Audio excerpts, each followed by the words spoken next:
Bet dabar be infocentro mes taip pat turime dar vieną labai svarbią erdvę, tai, kurią atnaujinome, tai pagrindinė muziejaus konferencijų ir renginių salė, į kurią aš jūs dabar ir norėčiau pakviesti. Bet salė čia buvo jau ir anksčiau, tiesa? Jinai yra atsinaujinusi. Taip, salė yra atsinaujinusi, dabar mums reikėtų paspausti mygtuką ir aš jūs įleiščiau. Vėlgi, pritaikome naujus sprendimus. Taip.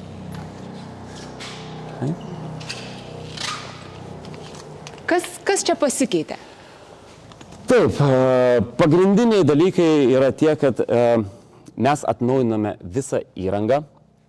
Tai yra, kaip pokalbio pradžioje minėjau, pastatas buvo nešildomas, nevėdinamas ir to pasekoje mes neturėjome galimybės čia organizuoti renginių ištisus metus.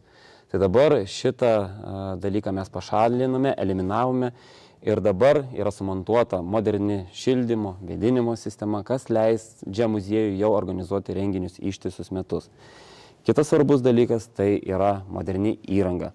Matome ekraną, matome garso, vaizdo sistemas, kas vėlgi paverčia šią salę tokią daugia funkciją.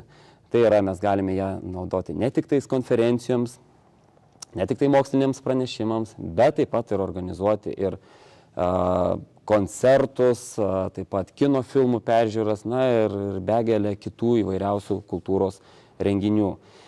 Taip pat atsinaujino fizinė pati infrastruktūra šios salės. Vėlgi, noriu atkreipti dėmesį, kad kadangi pastatas yra kultūros paveldo objektas ir jo erdvės yra saugotinos, tai mes negalėjome keisti kažko tai labai kardinaliai.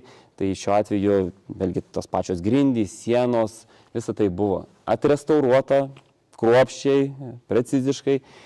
Ir, tikrai atsišviežino ir buvo paruoštos naujam gyvenimui.